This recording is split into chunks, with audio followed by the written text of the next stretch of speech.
In case you missed our last episode of Life with the Polites, MRL, Marriage, Relationships, and Love, here's what you missed. This morning's topic is self-sabotage. And what's so important about this morning's topic truly begins with self.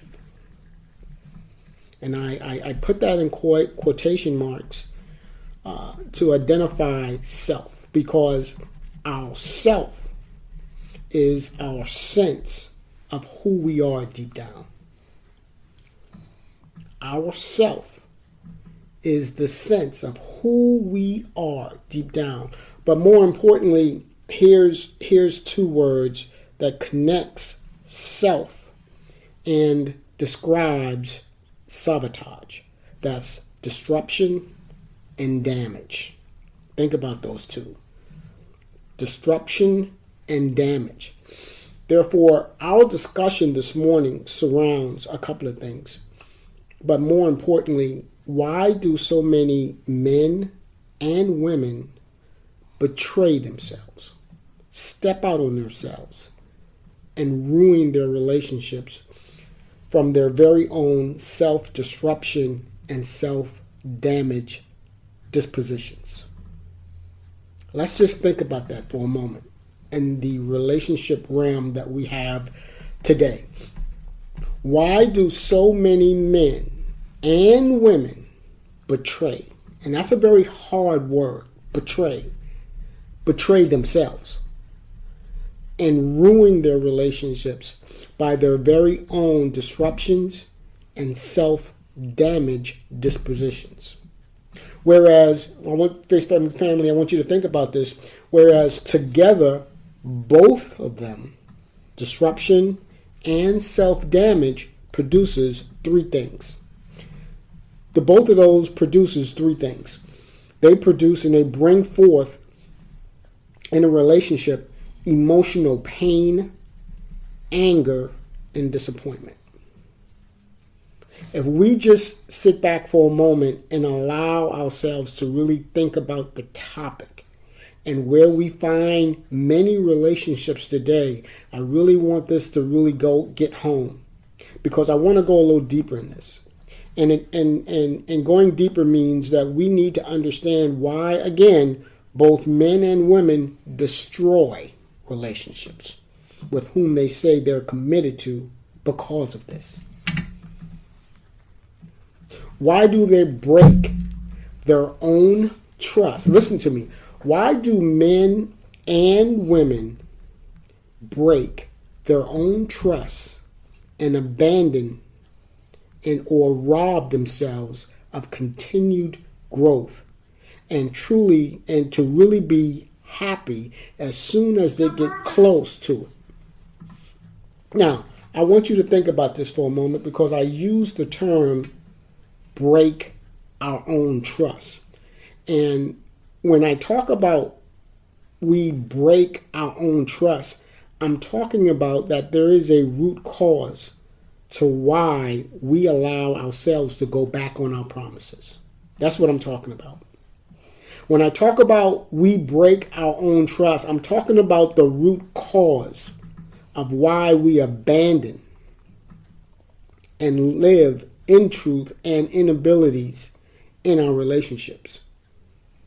And Lady P, all of this discussion this morning surrounds a behavior. We're talking about a behavior of both men and women. There is a root cause of why we go back on our promises. Excuse me. There is a root cause why we abandon to live in truth and in ability in our relationships. It's a behavior. We're talking about a behavior that has powerful effects on everything in life and in our lives. It's a chain reaction. It's a chain reaction that keeps us. It's a chain reaction, I believe, that keeps us from hiding or running from the ugly truth. It's a chain reaction of behavior actions that keep us hiding or running from the ugly truth of what we're doing within the relationship or have been doing in the relationship. This real talk this morning. Because when we really think about what I'm saying, when we, as it is to be expected, self-sabotage our relationships, we do something. We do something. We act out. We act out. We act out in ways that portrays our values or our lack of. And we hurt or even can destroy the hearts of those who we claim we love. Leaving ourselves only to experience fault and shame. It's a behavior. It's a behavior. It's a behavior. And if that's not good enough, think about this. For some people, after they've self-sabotaged their relationships, they need or they desire or they want still to be loved. Facebook family, I like you guys when you get the opportunity to see this clip or listen to this clip, this podcast. Lady P and I would love your comments on this topic or your own personal takeaway from the discussion, because I believe this is very important to the ministry in which we are now a part of and bringing forth. Because when we think about what we're talking about this morning, we cannot continue to go on hurting people. We cannot continue to go on hurting people and displaying this type of behavior and in turn have a need to want to be loved.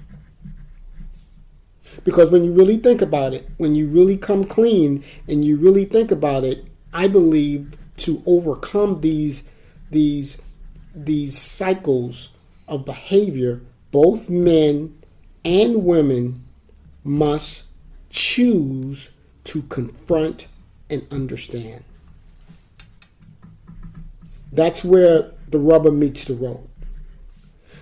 To clearly overcome this behavior or cycle of behaviors, both men and women must confront and understand.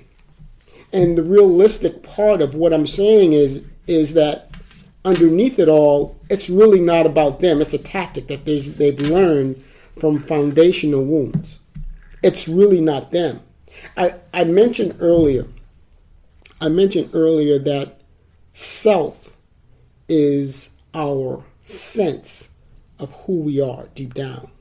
So when we talk about the topic this morning, we are relating to core wounds that are from our deepest pains in our lives. And I believe for the most part, they can be the oldest and most miserable links to who we have become and who we are allowing ourselves to become. I said earlier, we must choose to confront and understand. We must choose to confront and understand. Because when we think about the topic of self-sabotage, we're talking about deep wounds. We're talking about emotions. We're talking about, in many cases, that have affected the way we see the world, ourselves, and our relationships. But more importantly, these types of wounds that we've occurred during possibly our childhood and adulthood, in many instances, have shaped our expectations that we have for ourselves and what we think we deserve. A lot of it comes right back to attachment styles. Everyone has an attachment style that plays a major role in their relationship building. And a lot of attachment styles comes from how we have evolved from childhood to adulthood. It's what we've been around. It's what we've heard, what we've lived through, what we have attached ourselves to. And in a lot of cases, I believe that type of atmosphere that we have came through and come about carries along with us. And it plays an amazing and a major role in who we are and who we are to become. But how do we confront or understand the wounds that manifest in our lives? I believe personally that we must first recognize a few signs. We have to recognize a few signs of what our lives have evolved in regards to the attachment of the lifestyles that we have been a part of growing up, childhood and adulthood. Because when we fast forward and we get to where we are, we must be able to first recognize, if we are to confront and understand, we must first come to recognize a few important signs. And I believe a couple of them starts with, we repeat the same mistakes in relationships. And this is because we're trapped in a habitual mindset that we're not committed or dedicated enough to change. It's a mindset that we ourselves are not committed enough or dedicated enough to make the change. Then there's the relationship conflict. The relationship conflict is constant. I just said we repeat the same old relationships. Then the relationship conflict remains constant. It always feels the same. It don't matter what relationship. It always feels the same. We must be able to recognize these things. But one of the things that I think is also very important in really recognizing these important signs is self, is understanding self and who we are deep down inside. And if there's any fears of abandonment deep down inside that allows us to have the need to, one, constantly wanting to be loved and constantly wanting and fighting to hang on to a relationship. We got to be able to recognize the signs. And we got to be committed. We got to be dedicated enough to want to make the change. But again, if we continue to behave in certain ways, if we continue to behave in dishonest ways that are not true to the person we really are, then we continue to repeat the cycle. Because like I said earlier, I believe it's a tactic, not to who we truly are, but how we've been able to be brought up, raised up into an environment. And we've been able to identify certain attachment styles that has caught on to us as we have went through different stages in our lives. I think it's very important, and I think this is a very fair assessment, that sometimes the only thing that stands between us and in a happy relationship is ourselves.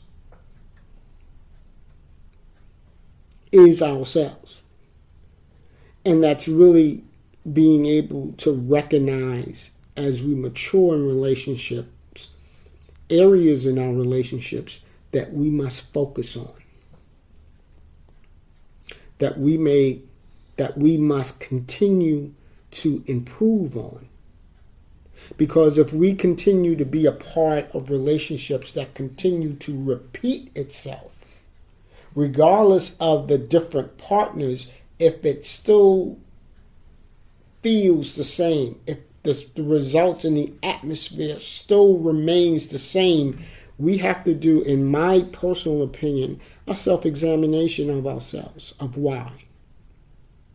Why are we still allowing ourselves to repeat certain methodologies of how we have gotten ourselves into relationships, or we have signed up for a relationship?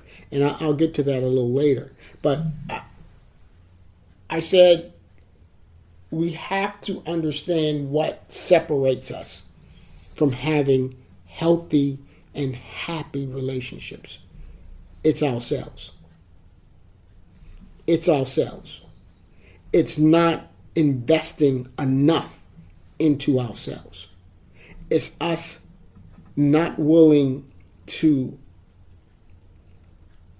be able to mature and spend time and really focus on improving certain things about ourselves.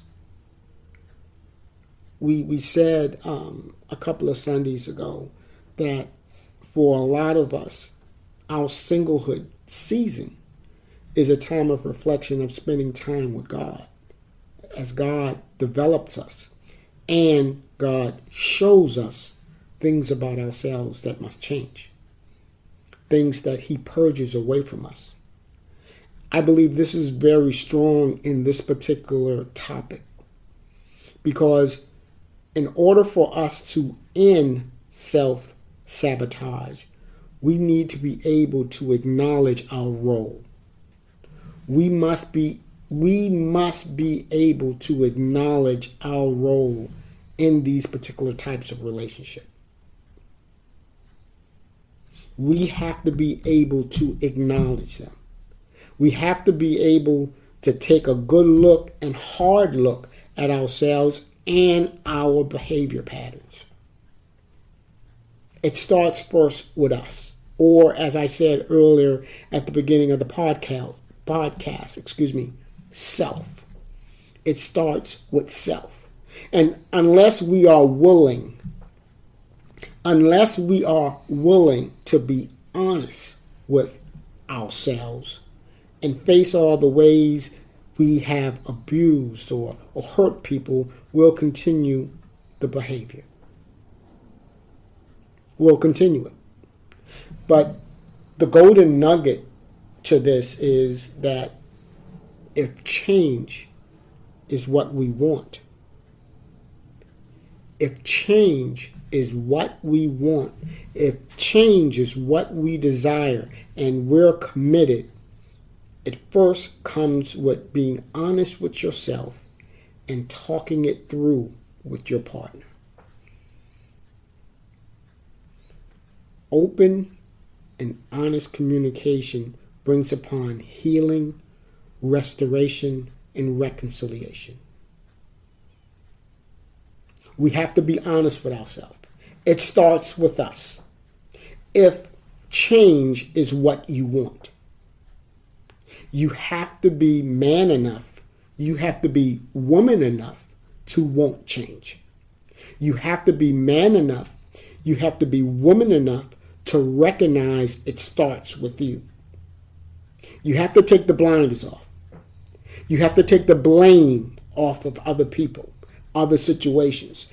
You understand the root analysis process of it, but as a mature adult, it comes to a point in our lives where we got to own it because it's yours. It's your relationship.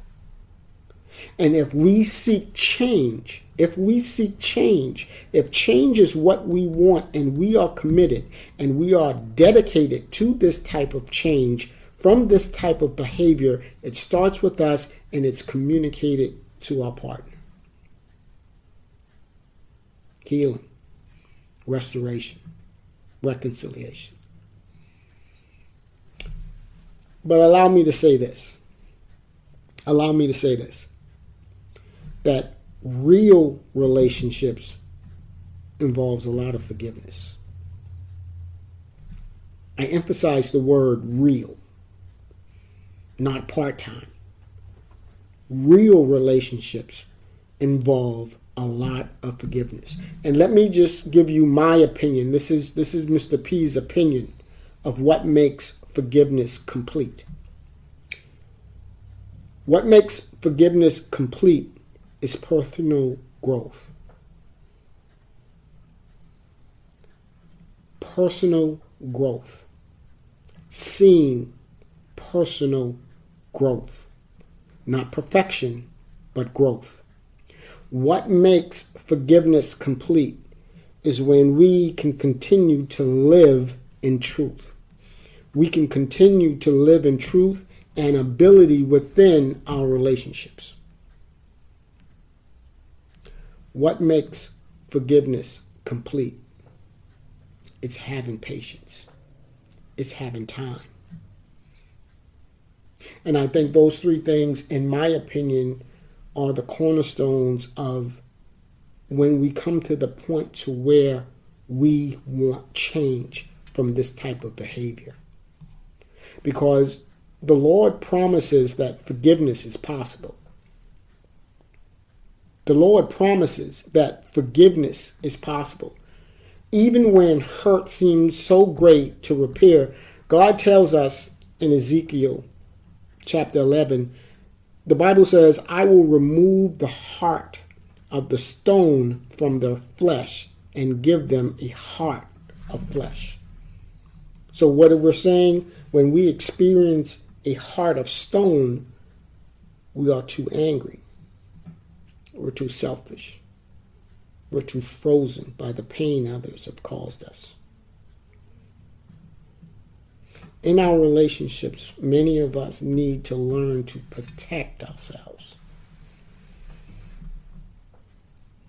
We need to learn how to protect ourselves, meaning we need to stop entering relationships that we know are doomed. Stop entering into relationships that you know are doomed.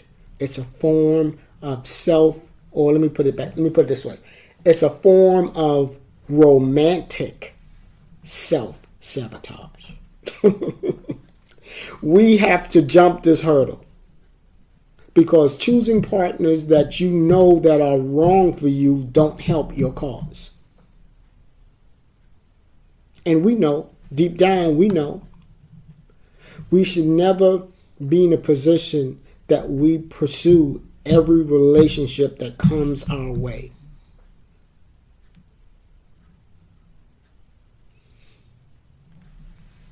I'll say this, and I think we'll all recognize that this is one of the mantles that God has given Lady P and I in this ministry, that relationships brought together by God will always have the potential to work.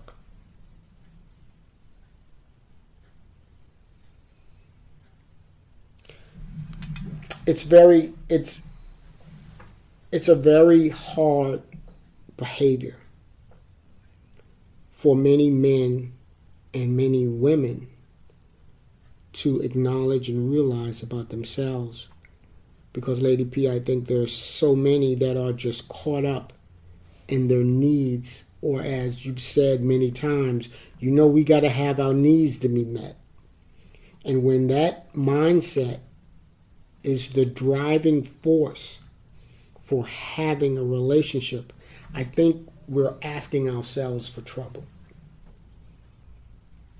I believe we are truly asking ourselves for trouble, and we're placing ourselves in positions to where we are opening ourselves up, not us alone, but others to hurt. Because we haven't allowed ourselves to be nurtured. We have not allowed ourselves to foster a lot of the things that's within us that we need to work on. I will always say everyone's not ready for a relationship. Everyone is not ready for a relationship. And I make this comment constant because it's true.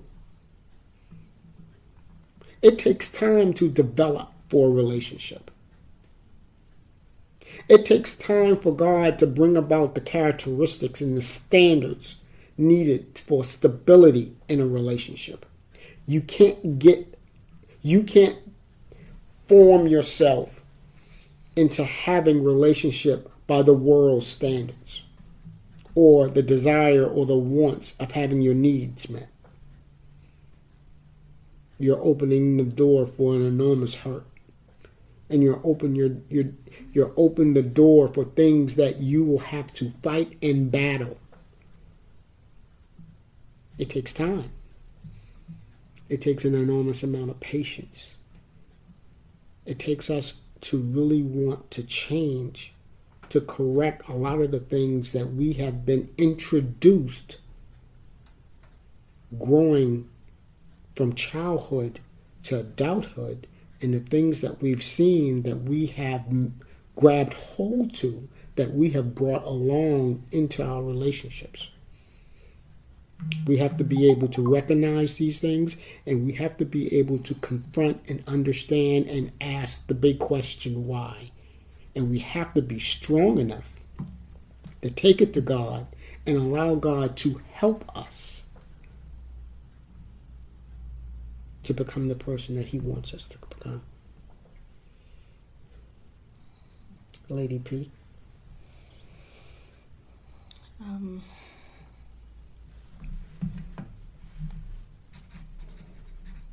When he was talking about the behavior that we must work on to stop self-sabotaging ourselves, it's an act, and when you said that, I thought about, a picture of a young child who's in the store and they're acting out. That's a behavior. Mm-hmm. And they're acting out because they want their way. And that's the whole key connection to sabotaging, self-sabotaging within a relationship is you act out, when you are not getting your way. And for some folks, it doesn't mean that you don't want to be in the relationship. It's just that there's something right now that you're facing, and instead of the person who is acting out or wanting their way to take the opportunity to grow, to mature, and to get some self-discipline, they act out. And that's what is self-sabotage, because they feel that, why do people act out? Why do they self-sabotage themselves when they're faced with having to deal with an area within themselves or within the relationship? Why are they acting out? It's because they feel they have a right to something, And when we come to the point in life where we realize it's not about having that right, but I forget how I put it here. But realizing this is an area for growth, only then will the self-destruction stop. Sometimes we have our right higher than as a higher priority, being right as a higher priority than growth, than maturing, than discipline. And it is connected, like you said, to some sort of wound, a deep wound, a very deep wound that could have possibly came from a childhood, that could have came from other relationships. But the only way you can stop the acting out is not by letting go of your right, but by, I'm trying to remember how to say, but by letting go of that act. Letting go of that act. Because sometimes we get those two confused, because if we continue to respond the same way, you're going to get the same results. But if you learn how to deal with it in a different action, in a different manner, it doesn't mean you've given up that right. It doesn't mean you're giving up that that standard. You know what I'm saying? Okay. It's the act that you have to change. You know, for instance, I could just probably just do a life application here, using that same scenario of a child who goes into a store with their parent, and because they want something, they just, we always say, there's a difference between different cultural kids and how they behave. When you go to the store, they just act out, right? But as instead of acting out, you find, like you said, you supply patience. You find yourself getting what you want.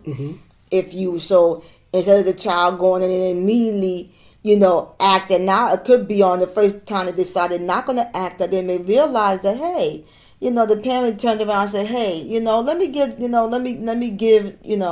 well, you're pretty good today. Let me give you, I know what you want, let me give it to you. And so it's the same thing, in relationship, in adult relationship, that because you got to remember, you got two people becoming one, and two people on a daily basis is working on things that they feel is a priority, not only to themselves, but making room for everywhere else. And again, each person, male and female, have a different role that was given to them. That's right. It's the man role to do A, B, C, D. It's the woman role. I'm talking about according to the word of God. It's the woman's role to do A, B, C, D. Now when you're blending and you're coming together, yes, y'all may share in the roles, or y'all may, decide who's going to do whatever.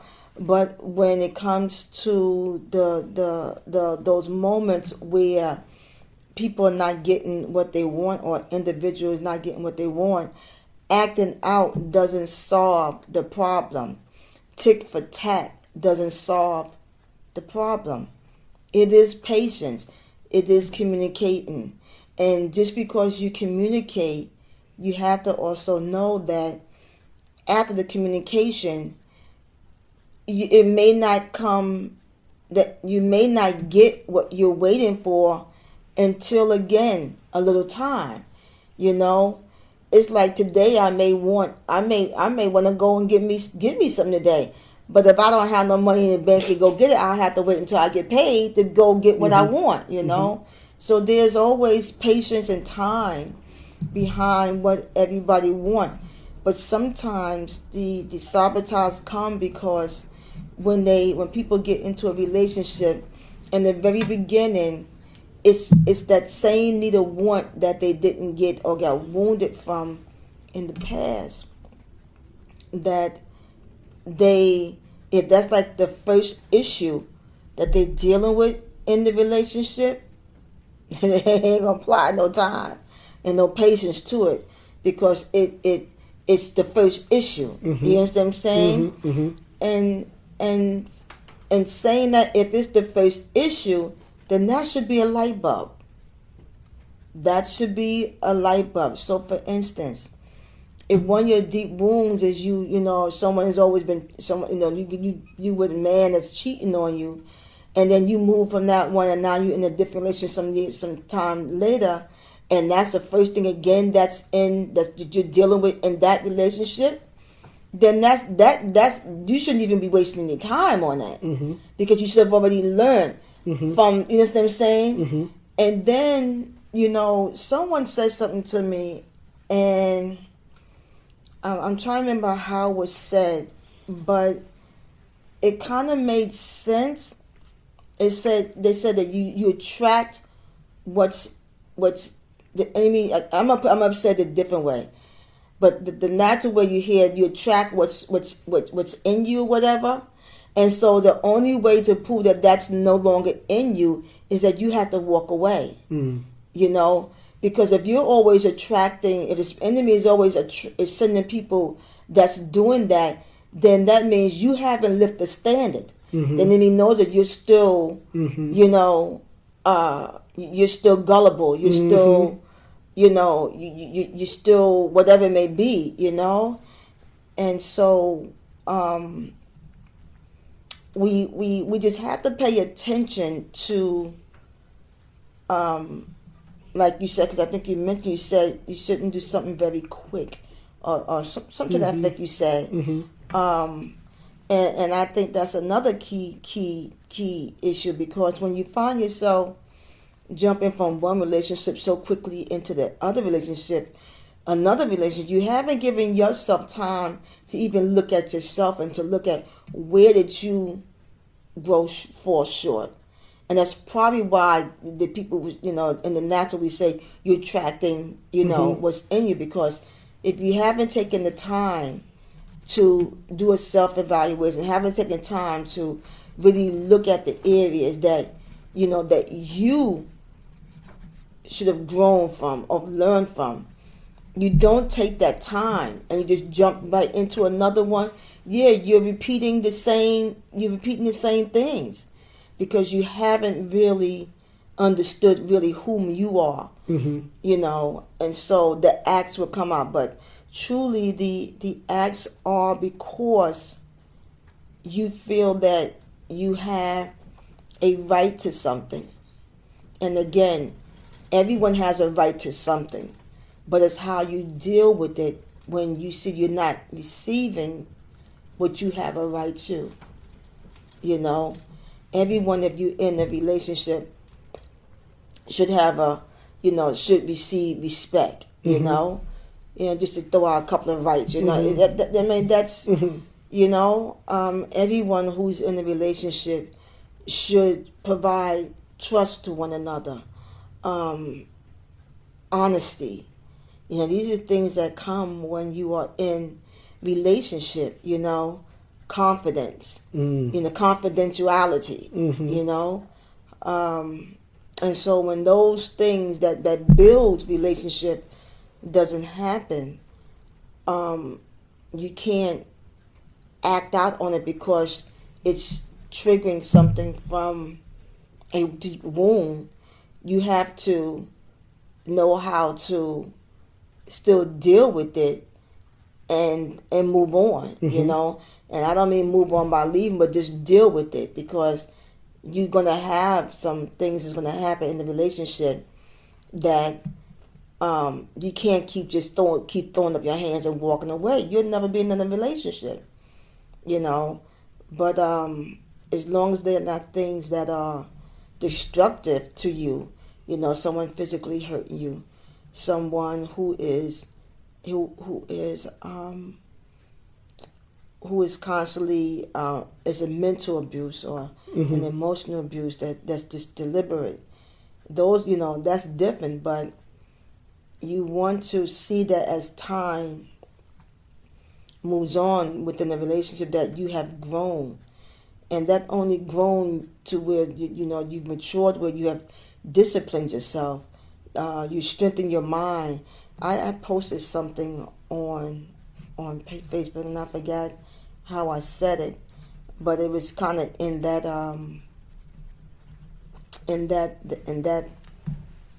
way of saying about strengthening your mind, to be able to just see it, this growth in your life. I was talking to, I don't know if it was you I was talking to yesterday, or it was when one of my relatives I was talking to, but in conjunction to what we're saying about behavior and change of action, I was telling them how I think the conversation came about, my partner that I had in New York. I think I was talking to you after I got the phone, and I had said how I knew, when you know who you are, like you said, self-destruction, you know that you have to learn to let go of certain things so that you don't continue a certain behavior if you're trying to see growth and maturity in yourself within a relationship. And I remember saying to the person that when I had first moved here, because I came from New York to here, and I had my own place in New York, that because I knew who I was coming into a relationship, that I had kept my place in New York, that anytime that there was whatever something going on, because of being a woman who was very independent, that if I ever felt that, hey, I had to take this or blah blah blah, I can always just go back to New York. You know what I'm saying? Because I have a place. And see, that's where I'm saying, when people have to understand themselves and self-destruction, and not disciplining themselves and not maturing. And so I knew that for me, because I knew me and my strengths and my weakness, I knew that it was best for me to let that go, because that would just be a pillow for me to be able to run back to whenever I knew that I would have to stand. I would run. You know what I'm saying? I had someone I can run. I can be my independent person. And so that's where we had to be real with ourselves. Because there's nothing wrong with loving yourself. And sometimes I think sometimes, I think that and I know this may sound crazy to some folks, but there's nothing wrong with loving yourself. But when you love yourself more than how can I say this, more than the relationship that you're in, then that's no longer loving yourself. That's selfish, because there's always going to be give and takes. There's always going to be something that you're going to have to chip off, in order to, to get something, within the relationship. It's give and take, and it's not a loss, because I truly believe that when both parties are happy, because you're becoming one, that's what makes the relationship work. And so, when you're in a relationship, it should, when we find ourselves, I think one of the other things we have to stop doing, which is self-sabotaging ourselves. We should never find ourselves, or we should limit ourselves, or try not to find ourselves in situations or times and moments and periods where we constantly saying, well, I constantly am doing this, or I'm constantly am giving up this, or whatever, because that's also in the line of self-destruction. Because just because you're the one that's vocalizing that doesn't mean, and the other person doesn't mean that the other person may not have been doing the same thing as well, because only you know who you were prior to getting into a relationship. That's right. Only you really truly know what you have given up, internally and externally. And so I think that's a setup right there, when people feel that, and sometimes it is true, sometimes it is, and if it is, that's when you do have to do, okay, go to God and say, hey, how do I deal with this? And on that aspect, I always tell people, when you start to feel that way, then you should start taking care of you more, because it when you start saying that, it's because you're giving more to the other person, of you to the other person, instead of you building up you. So it's really not the fault of the other person, it's really the fault of you, because you're giving so much over here, and now you're feeling a certain way, whereas you should revert that and give it to you if you feel that it's not. You understand what I'm saying? And there's nothing wrong with that, because again, everybody out even when you living together and you're in a relationship, everyone is still in different seasons of what they're obtaining, what they're doing, how they're growing, and so forth. So that's why I start out by saying, when you find yourself saying that you're doing more blah blah blah blah, then you need to switch and start focusing on building you, not leaving the relationship if you don't have to. You know what I'm saying? It's not like the person that you say, oh, I did so much for. I mean, if he's doing it, for instance, if it's the woman that's saying it, but the man is being the provider, he's doing the things that God says a man's supposed to do. But because the female may not be getting, I'm just speaking on female perspective right now. But if the female is feeling that way, it's because now she needs to fulfill and build herself up, in places and areas, so that she's not feeling that she's being neglected or she's being whatever. Because again, we all have duties and roles that we're trying to complete, but it takes a lot of communication, and not just communicating, but understanding what the person is communicating to you, so that you can set timetables. Okay, well, I'm focusing on this right now, and because I had to, this is what I'm building on. We should never get to the point of feeling because we're in a relation to becoming one that we lose ourselves. That we lose ourselves because we spend so much time on the other person that we lose ourselves, and that should never be. But it should be to where still the responsibilities that each person is supposed to bring to the table is being carried out. And so I think that's all I have to share, because you said something about hurting, because it's not worth hurting people just because you're not, because of your sabotage actions and your behaviors, and it's sad because you do have older people, adults, that are still acting out like they're children in relationships. And that's a sad situation. It is. That's a sad situation when you see a grown man or a grown woman acting out, having a tantrum, because again, they feel they have a right to something, but what they need to do is just change how they act to it. You may not be communicating. You may not be. You're right. You may not be. It's something that you're not doing to help the other person to understand what it is that you're trying to get across, or you're lacking from them, or whatever it may be. I think what you said in the early stages of you rolling out a lot of these nuggets, Lady P, is that I think it's very crucial, and I wrote this down, that we help ourselves identify and confront and understand the why. I think that's crucial when you get to this part of the relationship. I think, again, what you said, you spoke of growth and maturity, and you mentioned a strengthened mind. I believe that those three combined are motivators.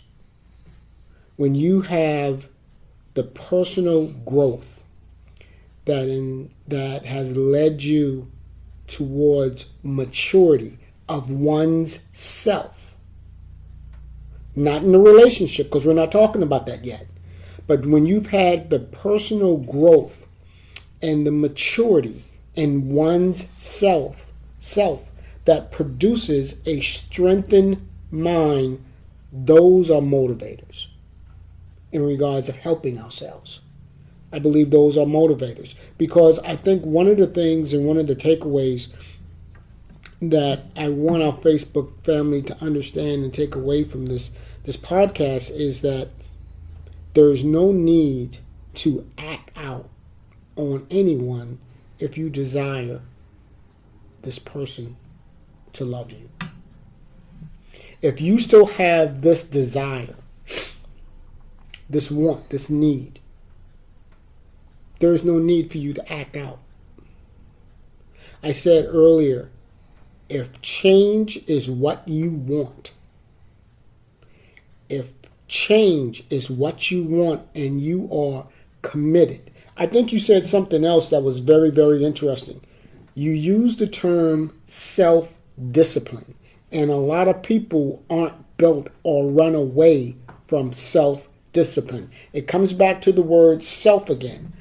Because if you want change and if you're committed, you must have self-discipline. You got to be honest. You got to be open. You got to be honest and you got to be open with yourself. And you have to be able, when you've been able to do that self-examination on yourself, to yourself, and change is what you want, then you have to communicate that. We are a firm believer in healing, restoration, and reconciliation. We mentioned a few minutes ago that real relationships involves a lot of forgiveness.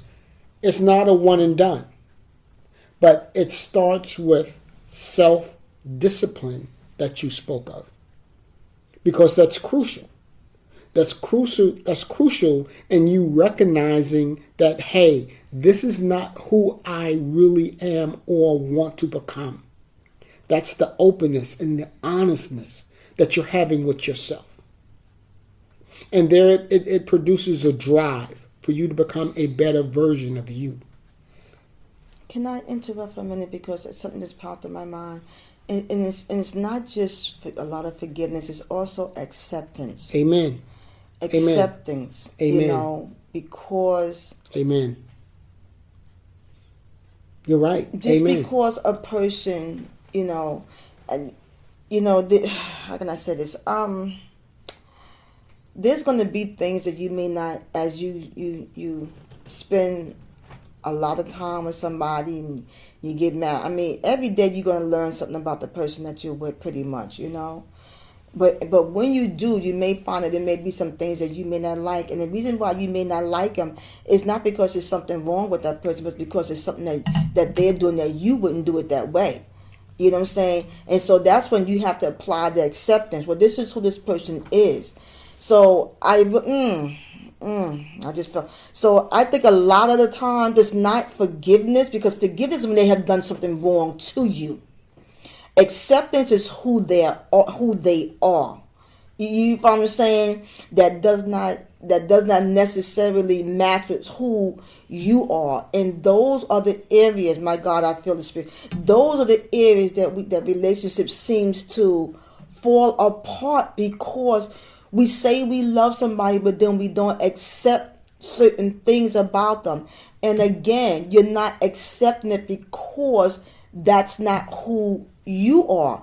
Well, that person was never meant to be who you are. That person is who he is. That person is who she is. Now, what you're supposed to do is then just, find ways or, understand each other. You know what I'm saying? It's not about changing what you don't accept in somebody. It's about loving them regardless, because again, forgiveness has nothing to do with acceptance. Forgiveness, and I'm gonna drill this. Forgiveness is you forgiving them for something they did to you. What do you being Malcolm have to do with me having to forgive you being Malcolm? I'm just trying to put this in life application. Now, you hurting me, then that's where forgiveness come in.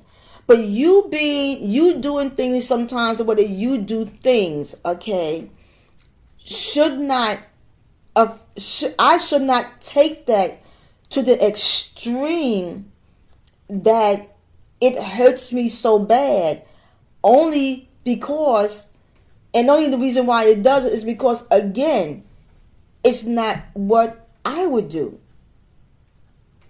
And so we have to really come to the point of understanding the difference here.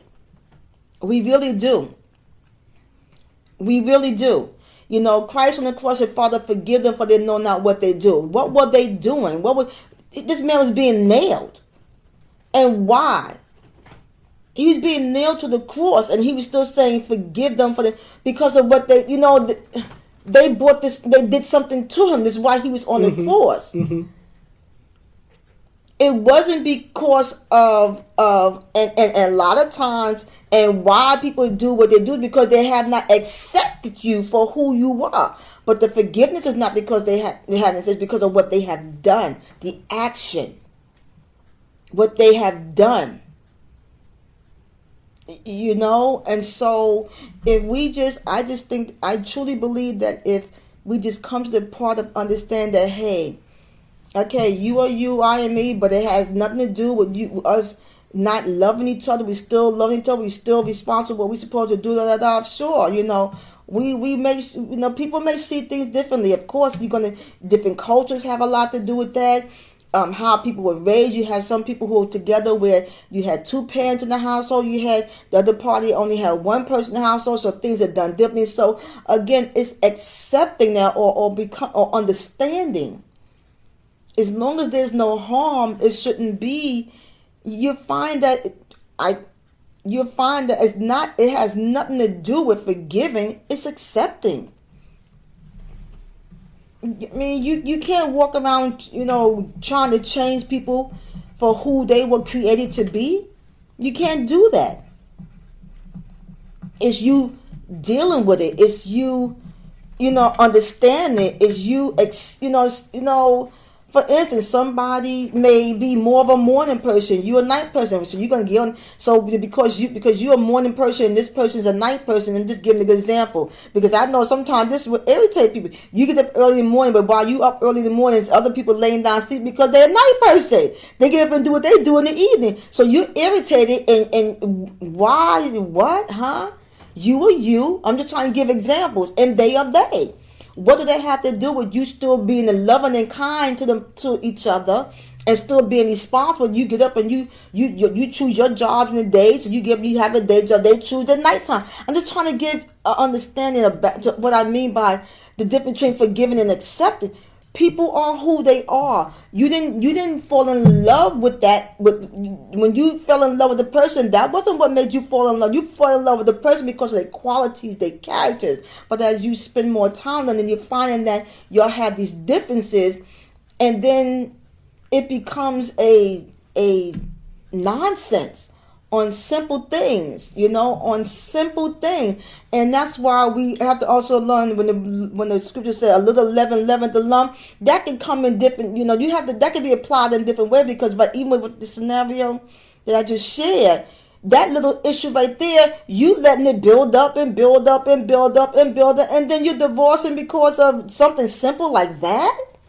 But this man's a good man or woman, is a good husband and wife. They're a good mother. They're a provider. But it's these little things, because that's not you.